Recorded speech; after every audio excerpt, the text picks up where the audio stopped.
Okay, today I'm going to be talking about the MVP MMA card. The first one was Junior Dos Santos versus Kenneth Desperti. Hopefully I'm pronouncing that right.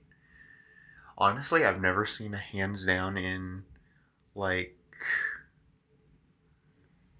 a hands down kickboxing style in MMA. It was it was interesting, gonna be honest. And then there was And the second fight was between two people that quite probably wouldn't be known. Pyrenees versus Cross. Pyrenees won via TKO. Nice little fight. Didn't honestly wasn't familiar with either of them, but I liked that. And then there was Francis Ngannou versus Felipe Lenz, which this one kind of took me a little bit by surprise. I thought he was going to steamroll him. Francis still hits like a Mack truck. And I still think he could probably at least hang in the heavyweight division, especially now. There's not that many good fighters in the heavyweight division, in my opinion. It's probably the weakest division in the UFC. But yeah, he actually ate those shots and kept going. Then of course there was Mike Perry versus Nate Diaz. Nate Diaz has to be the one guy where you have to say his skin can't handle fighting anymore. He can take a punch and keep going, but his skin gives out before his chin will probably ever at this point. I'm not saying he should hang it up. Maybe go to jiu-jitsu for a bit. See what happens there. Bring eyes to them. Maybe if there's a drug tested promotion, he could really work with that. Because I know jiu-jitsu has a big okay policy with steroids and stuff. And maybe he can do that. That might be something he's interested in. But yeah, it's so strange. The guy, he's the only fighter that's been at least been put out by cuts twice. He like that scar tissue, man. Then of course the Rousey Gina fight.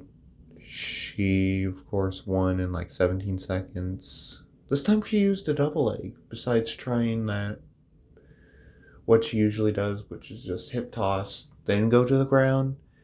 I think she was worried about having a Holly Holmes situation or something. Or because that took me by surprise. Still not Rousey's fastest fight though. But pure thoughts.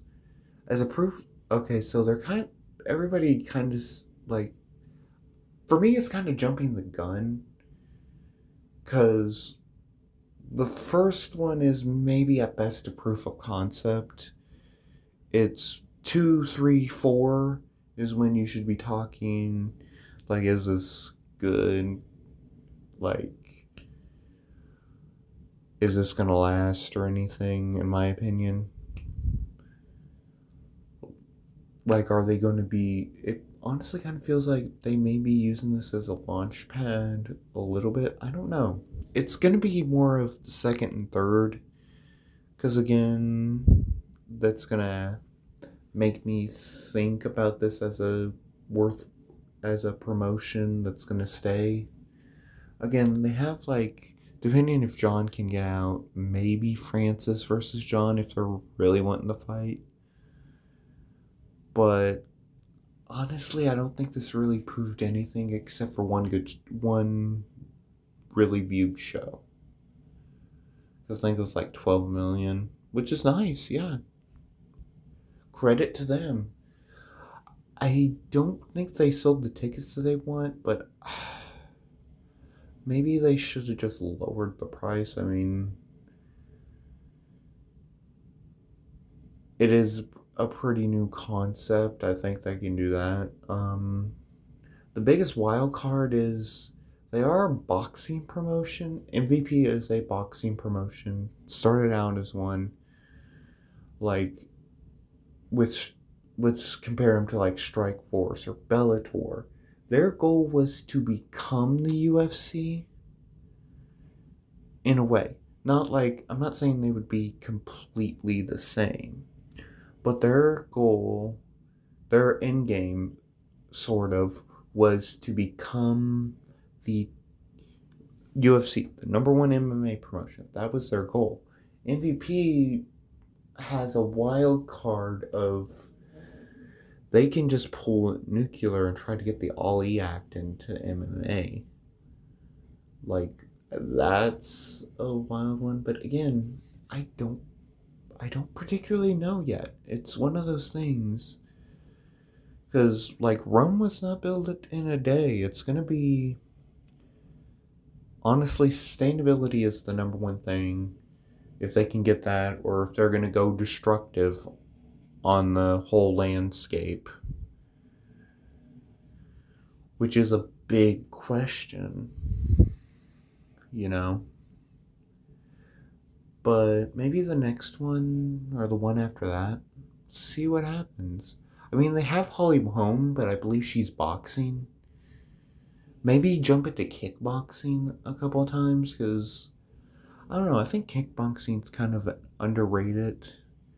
Because, again, everybody says they love these fights, and then people, or they love strikers and all this in MMA, and then they don't watch kickboxing. Granted, its availability for Muay Thai and kickboxing is pretty low. You have to be willing to watch stuff not even in your language. But yeah, those are my thoughts. Signing off.